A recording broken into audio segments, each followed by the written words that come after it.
الحمد لله رب العالمين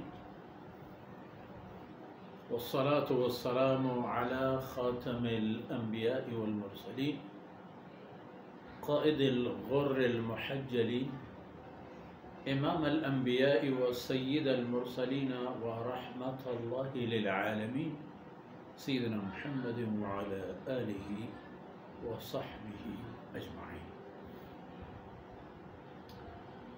أعوذ بالله من الشيطان الرجيم. من نطفة خلقه فقدره ثم السبيل يسره ثم أماته فأقبره ثم إذا شاء أنشره. سبحانك لا علم لنا إلا ما علمتنا إنك أنت العليم الحكيم. رب اشرح لي صدري ويسر لي أمري واحلل عقدة من لساني يفقه قولي واجعل لي وزيرا من أهلي رب زدني علما وارزقني فهما ثم أما بعد. گرامی قدر بھائیوں، بہنوں اور پیارے بچوں، یہی انسان جو اشرف المخلوقات ہو کر اللہ کی زمین پر حاکم اور مالک ہے، اللہ رب العزت کی عطا فرمودہ وسائل کو بے دریغ اور بے تحاشا استعمال کرتا ہے. اس کا عجیب و غریب انداز ہے اور اس کے عجیب ترین اور غریب ترین خیالات بھی ہیں. یہی انسان سمجھتا ہے کہ وہ سب کچھ ہے، اور ہے تو از خود ہے، اپنے بل بوتے پر ہے. یہی اس کی سب سے بڑی غلطی اور اندھے پن ہے. یہی انسان اپنے وجود کے اندر بھی اللہ رب العزت کی نعمتوں کا محتاج ہے اور اپنے وجود سے باہر بھی. دیکھو، من نطفۃ خلقہ، اللہ کا چیلنج ہے. یہ انسان میں نے ایک قطرے پانی سے پیدا فرمایا، اور پیدا بھی عجائبات در عجائبات والے انداز میں. ماں کے وجود میں قرار پانے والا یہ نطفہ خود بخود بغیر کسی خارجی بظاہر کسی ہاتھ اور تصرف کے نشو و نما پاتا چلا جاتا ہے، اور ایک انسان کے وجود کے اندر تبدیلیاں بھی محسوس ہوتی ہیں. اور ایک وقت ایسا بھی آتا ہے کہ اس وجود کے اندر کے انسان کو باہر آنا پڑتا ہے. اخرجکم من بطون امہاتکم، اللہ کی ذات نے ہی تمہیں تمہاری ماؤں کے وجود سے زمین پر منتقل کیا ہے.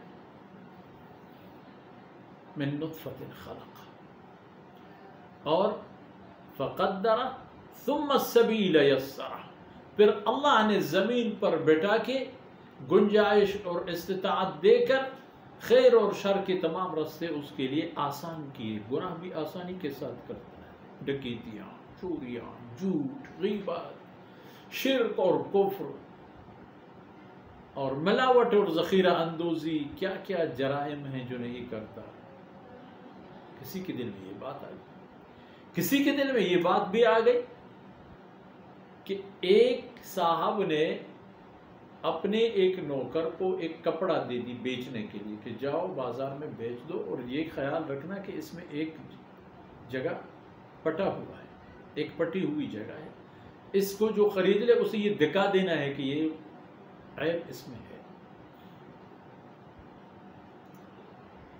تو فروخت کرنے والا اس کا خادم جب جاتا ہے تو فروخت کرتا ہے اور یہ بات بھول جاتا ہے، یا یوں ہی نہیں کہ واپسی پر اسے دوبارہ مجبور کیا جاتا ہے کہ جاؤ اور یہ ڈھونڈو کپڑا جس نے لے لیا ہے، اور اسے جا کر بتا دو کہ اس میں یہ خامی ہے، یہ عیب ہے. اصل میں معاملہ یہاں سے بگڑ جاتے ہیں کہ انسانوں کے عقل و خرد میں یہ بات نہیں آتی کہ کل اللہ رب العزت کی بارگاہ میں مجھے حاضر ہوں.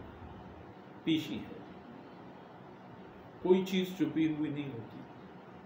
اور اللہ رب العزت کی گرفت کائنات پر اتنی مضبوط ہے کہ ایک پتا بلکہ ایک چیونٹی اپنے رفتار میں کم بیشی نہیں کر سکتا جب تک اللہ کی مرضی اور اجازت نہ ہو. ولا رطب ولا یابس الا فی کتاب.